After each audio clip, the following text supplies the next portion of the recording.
guys, welcome back to Rice Camera Action. I'm your host as always, Jeff Gadet. Today I'm actually joined with a special guest that I'm going to interview. Can you introduce yourself, bud? Brian Aylward. Yeah, so I wanted to actually interview Brian. Currently he's at Bangkok, right? Yep, Bangkok Thailand. And what are you doing in Bangkok? Tell the folks.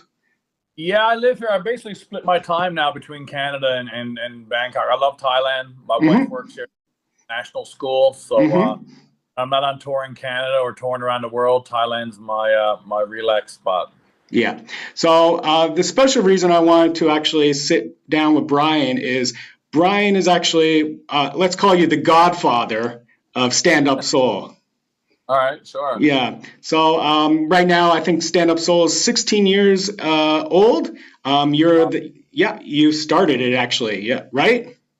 Yeah, man, I started it. I mean, I definitely had some help. There was a bunch of us. I mean, I started comedy, stand-up on a bet actually in Korea in 2005 at the Rocky Mountain Tavern. Actually, no, it was at a place called Roxanne's Bar in Anyang. Okay.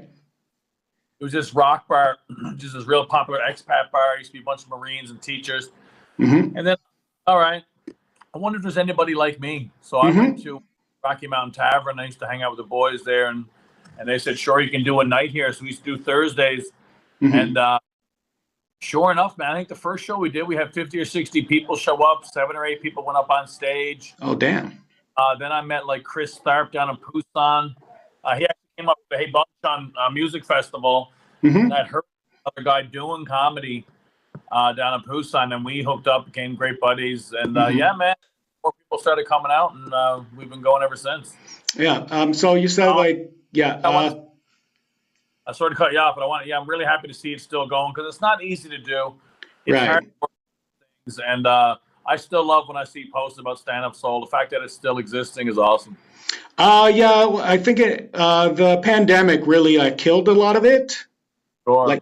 It's had a lot of bumps during the time. Like I think I saw you maybe before you actually went pro a couple times, but I just didn't have the heart to do it. I was always busy drinking or whatnot, being an audience member. But yeah, it's had its ups and downs, and now like we're trying to get it off its feet once again. Yeah, man. What it takes, but yeah, man. I mean, I might be coming back next year. It depends on what I can organize. Next year is actually my 20th year in stand-up. And I did start in Korea. Right. So I'm looking at things now, whether I can come back and kind of, I mean, I don't know if it's just me romanticizing it, but I have an idea about coming back to Korea and just doing a show. Korea, I don't think, about 2000, 5 or 6 years now. I mean, I love getting back, so. Yeah, the environment's probably changed a lot since your last here.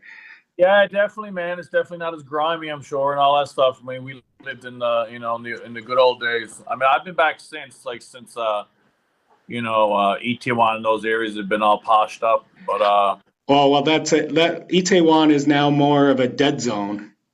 Yeah. Like in the history, there was I think right before the pandemic, there was a lot of greedy landlords pushing out the foreign bars, like raising the rent. So a lot of those places went down to the new army base, and then the pandemic hit, and like a lot of places went closed down because they weren't getting any money. And then a year and a half ago, there was that whole Itaewon stampede incident, and now it's kind of a. That was at the Hamilton Hotel or something. Right? Yeah, right beside the Hamilton there. Oh man, yeah, that's brutal. Yeah, but so like but yeah, still like that area, the Itaewon area is still like one of the only English speaking like bubbles inside Seoul. So it's like right now I'm organizing, bi-weekly like open mics just for us to practice, and there's usually a showcase. But battle, right, is just not quitting, just keeping it going. I mean, that's, kudos to you, brother. That's a great thing. Yeah. Well, thanks a lot, Brad. But also like what's happened too, like there's been an influx of Korean stand-up happening. Right. I don't know if you've ever watched the Korean stand-ups do it before. Yeah. I was there, I started watching them. I know Danny Cho was back in Korea as well. I know he does it a bit. I know a couple of guys, you know, the famous dudes that got their Netflix specials. Yeah, man, when I was there, I was always trying to get some Koreans to come out. We had a couple. I remember one time, God, what's his name now? Young Chol, Kim Young Chol, or, oh, God, a famous, I can't remember his name now. Young Chol, I think his name was Kim Young Chol, maybe. Kind of a famous Korean comedian. And he's on all the shows and stuff, whatever. He came out to Stand-up Seoul one night and watched the show. All the staff were freaking out because they all knew him, whatever. Because he was moving to LA at the time, and he was kind of curious about English and that. And he didn't come around. I think he came around one more time after that. I don't know if he ever went to LA, but yeah, man. Once you start getting more locals and stuff coming out, that's when you really see it, right? The culture kind of comes together through comedy. It's a beautiful thing. Well, now there's actually like so the Korean stand-up scene, they actually have 3 physical clubs. They have like the Seoul Stand-up Club. Yeah. Yeah. Awesome. Yeah. In English, yeah? No, they do it all in Korean. All in Korean, yeah. Because I know there's a club the club they have in Seoul. So there's no English shows in that club. Well, so there's like the Seoul Stand-up Club. Then there's a place called Art Zit Comedy Club, which is like in Apgujeong. And then a month and a half ago, there was a new place that opened up in Hongdae called Meta Comedy Club. But they're only like kind of just trying to support the local talent. Sure. Yeah. That makes still a bit of a language barrier and stuff. And I mean, that's... But Danny had actually like an English show last year. And like I went to that, and about 70 people or 80 people showed up. And then that was last spring. And then I reached out asking him, hey, in the fall, do you have any plans to have another English show? And he said, no, I don't think we will. Huh. But it's one of sorry, yeah. Every time you speak, it cuts out. Sorry, every time I speak, we speak over each other, it cuts out a little bit. Okay. No, I was saying he probably go the Korean route because there's probably just more people and more money in it, right? Yeah. So it's more, so he just, so what I've noticed, a lot of the comedians, the Korean ones, they just, like, there'll be like a rotation of 6 comics and 4 of them go up each night. Okay. Yeah, so they just get to practice their craft, but it's I don't know. I'm not sure what's going on with them. Right. Yeah, but let's dive more back into your backstory. Okay, so 20 years tomorrow. 20 years next month, right? Next year, yeah. Next year. And then do you remember your first time getting on set, on the stage?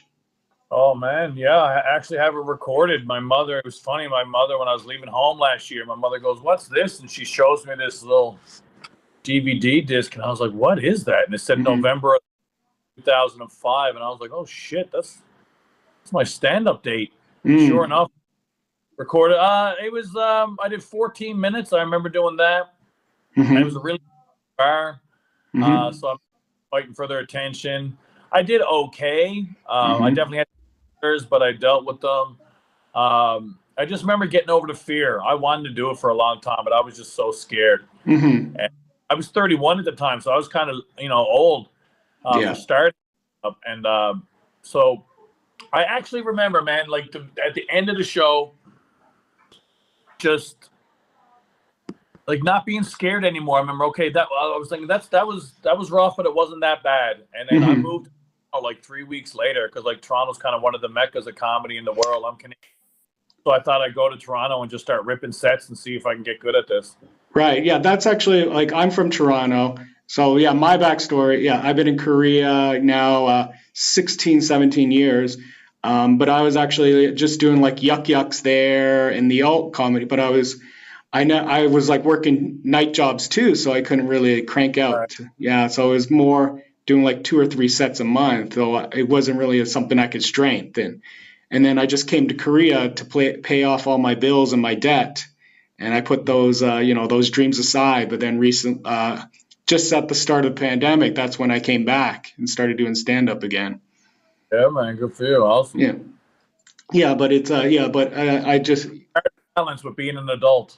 Well, now, but yeah, like I'm coming back. I'm starting now my second renaissance in comedy when I'm like 38. So that's Hey, not. man, no time for, who knows? I mean, it's a beautiful thing we get to do. There's no time limit on it. Yeah. Don't get worse at comedy, man. You get better. Yeah. Ageism is a thing, but it certainly doesn't happen in your 30s.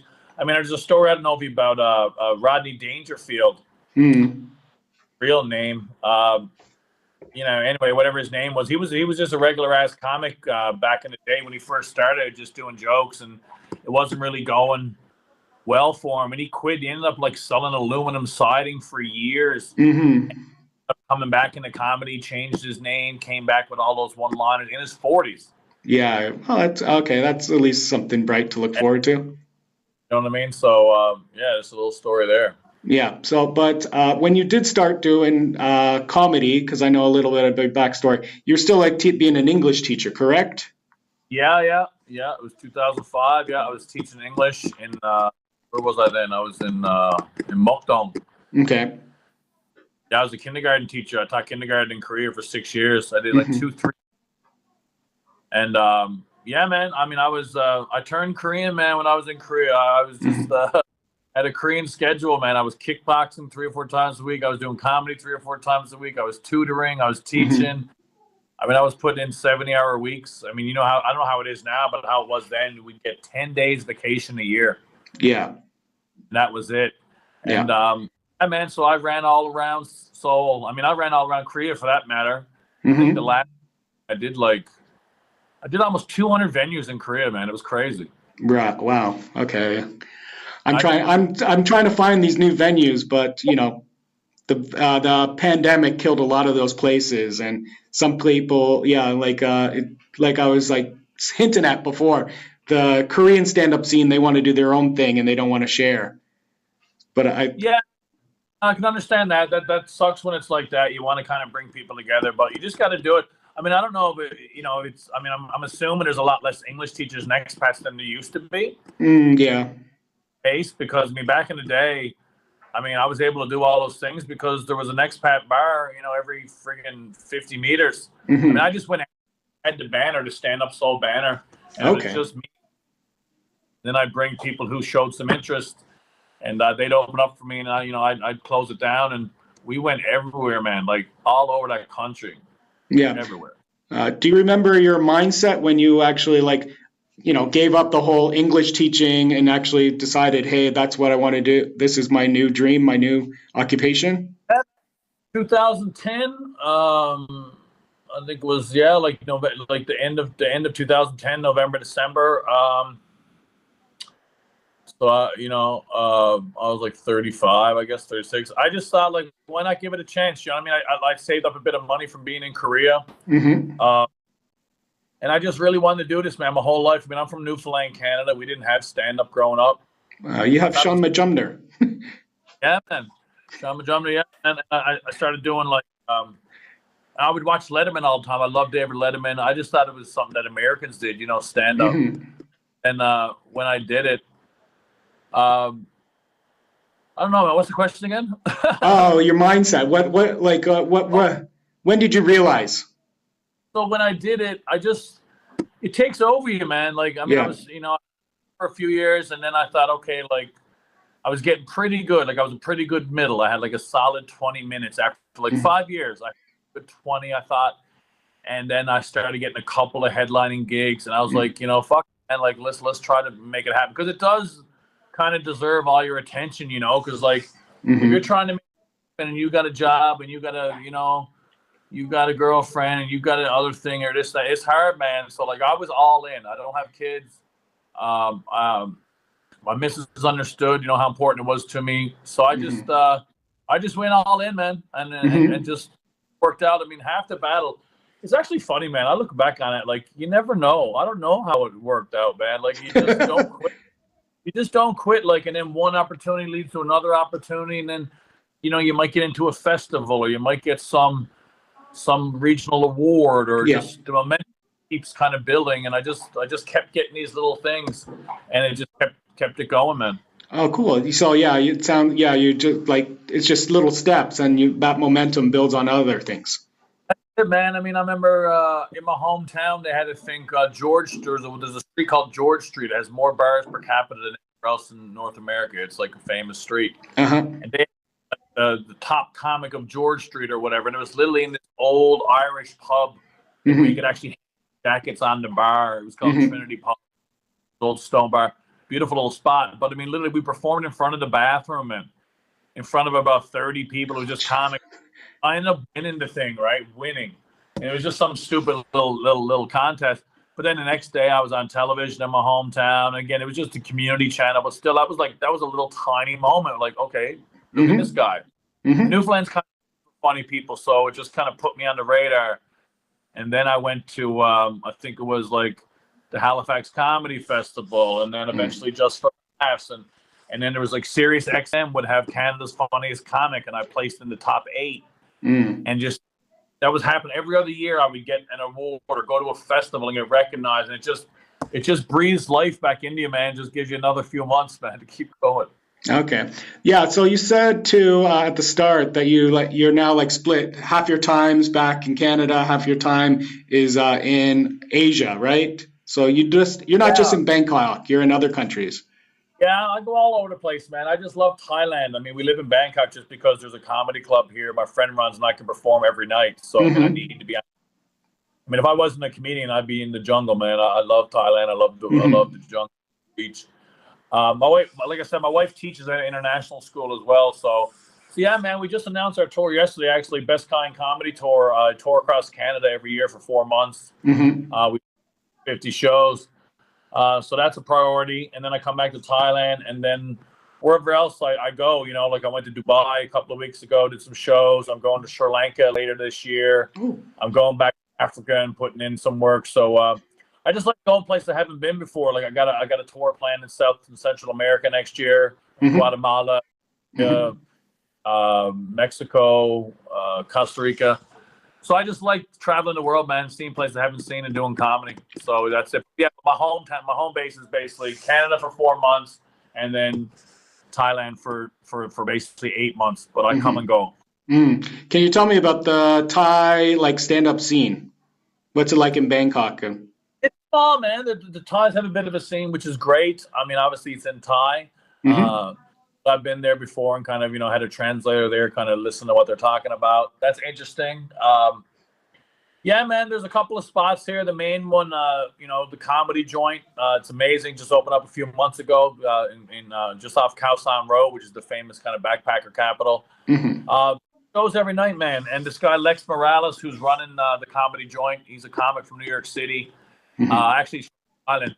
And yeah, man, it's going well because he's comedy first. He's getting great comics. It's a beautiful club. Hmm. And so, and he happens to be my friend. So, like, I go there every night. There's 2 shows every night. So, I mean, Hmm. I'm here at my condo now doing some stuff, doing some writing, talking to you. Hmm. I'll exercise for a little bit after this, and I'll head down to the club and do 2 shows later and then be Yeah. home and night. So, it's great. Yeah. Well, like doing comedy abroad, do you also find that doing some shows is kind of difficult because like you obviously there's like the expat, the international comedians, and like every location has a different style of comedy. Like you have the British like satire kind of comedy, then the New York, the LA. Now, Yeah. like yeah, then you have like English speaking second language speakers as well as even Yeah. the alt comedy. Do you find that it's hard to combine those things in one It's show? hard, but yeah, I think that's definitely the hardest thing about being kind of a traveling comic, like who travels around the world, is you do have to adjust. Hmm. Uh, I see some people sometimes kind of taking the piss kind of out of expat comics who travel around a lot, like somehow it's easier, and it's definitely not. It's definitely harder. Oh, how so? Every country is different, right? So I mean, you got to go into different sensibilities, and I'm kind of one of those guys. I always like to have jokes about where I am, Hmm. so I always open up my shows with jokes about the place I am. So I mean, I've been to like I think it's 41 countries now at this point. Hmm. So it's yeah, man, you definitely got to adjust. But at the end of the day, people just want to laugh. You learn the rules, right? There's certain places you go, you can't say this, can't say that. Like Hmm. you might not talk about religion, don't talk about sex. Be careful with this. Hmm. Uh, It's fine. You just learn to adjust. But at the end of the day, there's common themes, and people are people, and as long as the language barrier is okay, you're fine. Right. So like, well, I went home like 2 years ago, and when I was in Toronto, I did Yuck Yucks and I did the comedy bar there. And one thing I noticed too is for me, I did have like my bits about Korea, and the audience, maybe this was just my lack of experience, but like I wasn't able to hold the attention of the audience being a white guy talking about Asia. Maybe I had their attention for 2 or 3 minutes, and then I got this kind of feeling like going, why is this white guy talking about Asia so much? Like when we have Yeah. Asian comics, that's their bit. Yeah, I get that, because it is kind of a different thing for them to hear. But there's a way you can do it, right? There's a little premise, little setup you could throw in there to kind of make it more your. But yeah, I get that. It's just a little different for them. But you got to kind of find a way to make them relate to it or whatever. But once you learn to do that, people kind of like it because they're laughing, and they're also learning a bit, right? Because they're learning about new places and stuff like that. I mean, about Dongchim forever. Champion. It was like a 7-minute story about my first time in Korea, literally my first day. I mean, I told that joke for years, and it took a long time, like to get it good. I mean, at first it was like 3 or 4 minutes. It was all right. It ended up being 1.5 minutes, I think it was, and it took me about 6 or 7 years to kind of master that story and kind of make people, like you said, like connect to it. Right. To find those things. Well, yeah. So like that experience. So I realized more. I have to talk about my personal experiences instead of just these vague things.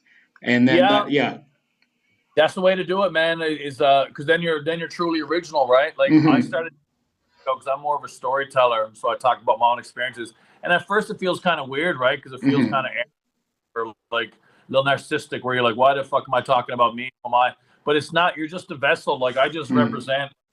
Most people feel what we feel or see it. We're just the ones that kind of relay it back to them. So yeah, I think the only way to be original is talk about your own experiences, and then you got your supply and demand covered. Well, yeah, that's like when back in like 2006, when like Carlos Mencia was like stealing a bunch of people's bits. I don't know if you know about that, but yeah, basically in California, like that scene was like on just write material so unique to yourself that no one else can take it.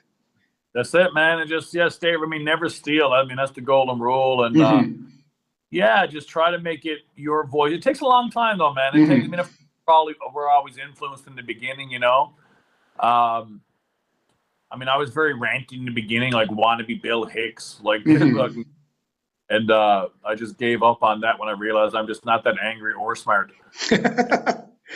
Well, that's who I am. I kind of went home to Newfoundland one time actually and realized I was hanging out with my friends and we were all being silly, and just where I come from, people are very funny, and I just and I'm silly. I got to be more silly on stage. And when I switched that, and I was like 7, 8, 9. No, actually, I think it was 9 years in at the time, and it made a big difference to realize just be silly. Sorry, can you repeat that last sentence again? Yeah, it was just being silly. Like it took me like I think about 9 years, but once I did, that's when I found my voice was like more silly than serious. And like when the longer you're in this business, man, like to take yourself seriously in stand-up comedy is a mistake, because this business is utter foolishness. Well, yeah, like if you have fun, that's kind of an armor that you have that you can't. Yeah, the audience can't really penetrate through. If you're just having fun and being silly, and if you're too serious, you might react differently if something's not actually taken the right way. Yeah, exactly, man. You just gotta. I think once you're getting angry doing this job, it's time to quit or time to reevaluate at least. It is kind of a beautiful thing, man. I still love stand-up. I'm 19 years in. I still love writing a new joke. I got 2 new jokes today. I can't wait to go tell tonight. I still love just being live with people, man.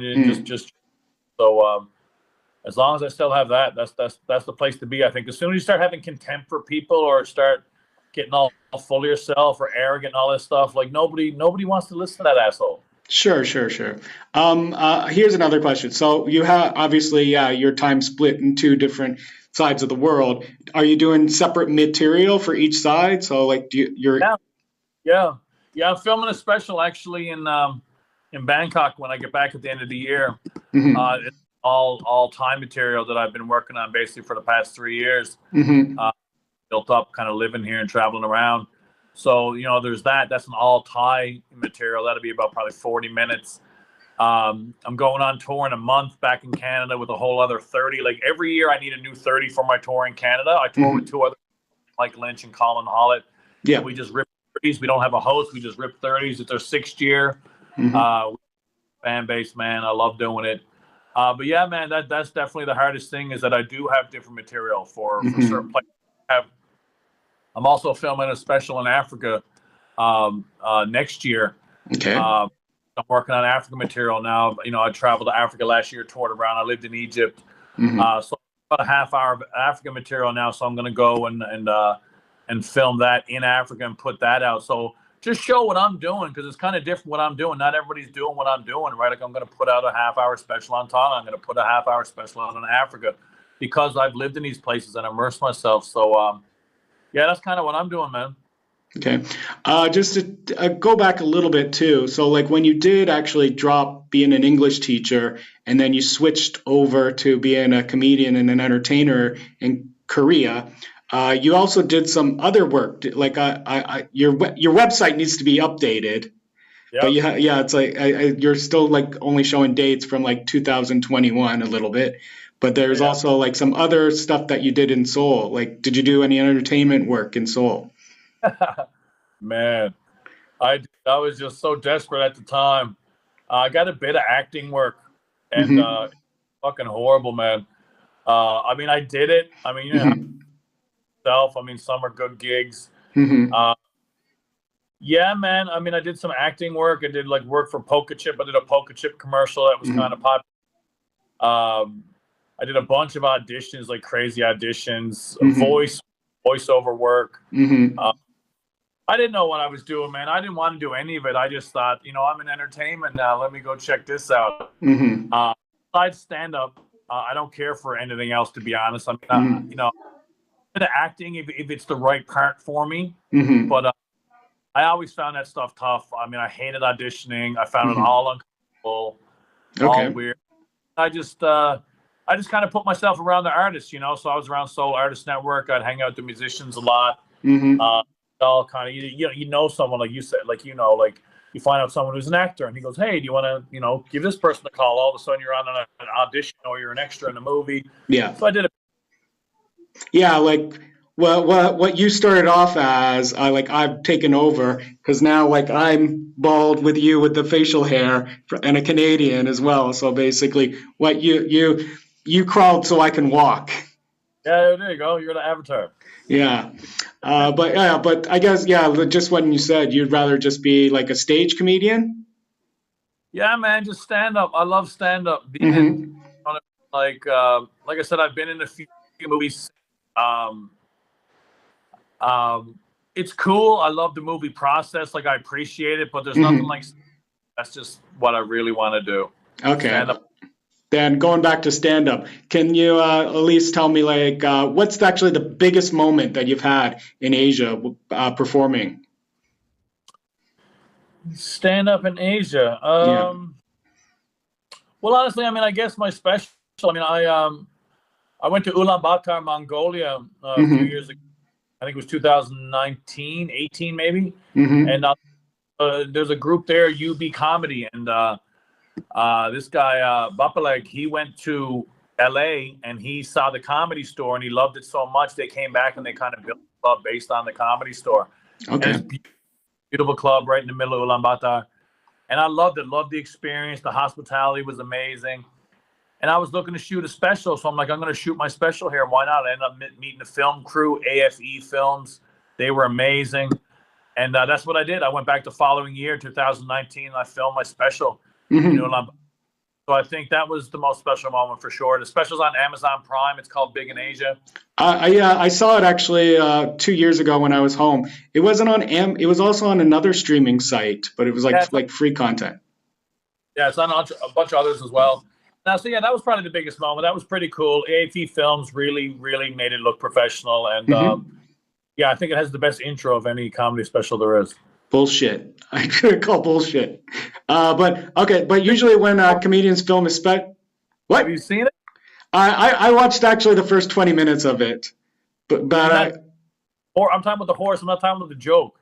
Oh, the horse. Yeah. Well, yeah, that was like filmed with the drone. You're riding a horse and the greatest intro ever. All right. Talking about. But it wasn't my idea. I'm not taking credit. It was the AFE Films idea. They asked me after my special, they can ride a horse, and I was like, sure, I can ride a horse. Yeah. Sure enough, out in the mountains, there's a stuntman, drones, and it was hilarious. Yeah. Well, with that special, was it just a one take, or did you film it multiple times? Well, funny, I actually did film it twice. That's what you usually do, right? I filmed on a Friday and a Saturday, but they had a power outage in Ulaanbaatar, which is very common there, and then 30 or 40 people didn't show up. So there was a lot of empty seats for the first show. So I was pretty, devastated because I wasn't getting material from that show. So what I did essentially was I ended up filming a live stand-up special. And luckily, but I mean, I was so nervous the next day, Saturday. I was just like focused on my notes, getting ready, and like I really didn't have room for error. And luckily, I didn't mess it up. Okay. I guess the final thing I'd like to ask, like, what do you see in your future, like coming up? Well, 20th anniversary, like what places, what would you like to achieve? Man, I'm pretty happy with my career. I just want to keep traveling for sure. I mean, there's some new destinations forward to going to, like I said, South America, Central America, Sri Lanka, back to the Middle East, back to Africa. So, I think this time next year, or even sometime next year, if we were to talk again, I'll be after being in over 50 countries at that point. So just keep traveling. I'm putting out a podcast, and just get better at this, man. I honestly feel, as crazy as it sounds, like I thought, it takes about 10 years to kind of really get good at this. But man, I saw Louis C.K., I think it was, saying in an interview recently, like it might be 20 years, and he could be right, because I honestly feel I'm just getting good at this right now. Right. Like at any stage, anywhere in the world, I can go on stage and make people laugh, and that took a bit of 19 years. So, just getting better, putting out these specials, the Thai special, the African special, my podcast. I got characters I want to put out that I'm working on. All that's coming in the next year. So, just really follow through with my creative ideas and not procrastinate, not get in my own way. Yeah. Do you have any aspirations, like trying to break into like the big English speaking communities, like either the States or England? I know Canada with JFL gone, no one cares. I don't care about that stuff. I think that's like an old dream people had.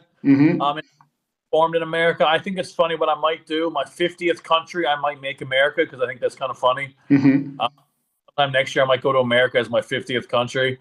I'd like to go to America and perform. I got lots of connections there. I had a tour set up before the pandemic. It just didn't work out. But no illusions to that. I mean, I'm happy where I am. Man. No, I'm not trying. That's the great thing of kind of being where I'm at. I'm not trying to fit in anymore. I'm not trying to pick me. I don't care. I'm good. Okay. Tell jokes, hang out with my missus, and live in life. Okay. I guess to wrap this up, is there anything you would like to plug, or like your social medias and websites?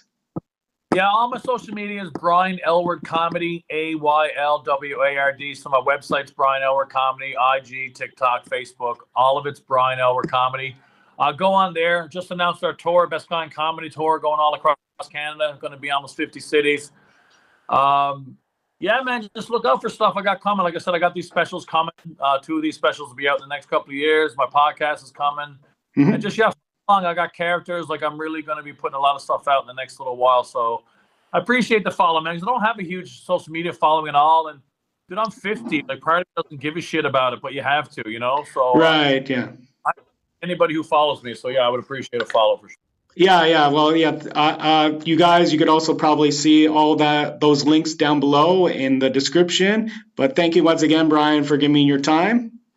No problem, buddy. And I will say this, because this is, like I said, next year is my 20th anniversary in stand-up. So if there's anybody watching this who's interested in maybe making a show happen in Seoul, probably do another one in Busan as well. Like, you can reach out to me as well, because I'd love to come to Seoul, but obviously it got to make sense because it's a bit of a jaunt. Yeah. I mean, something about that I love. So if there's anyone seeing ideas, hit me up. Let's try to make something happen. Yeah. There's some old guard here. You remember Chris James? I'll talk to him about that. Maybe we could piece something together. Yeah, that'll be fun. All right, guys. But thanks again for tuning in to Rice Camera Action. See you guys in the next episode. Bye-bye.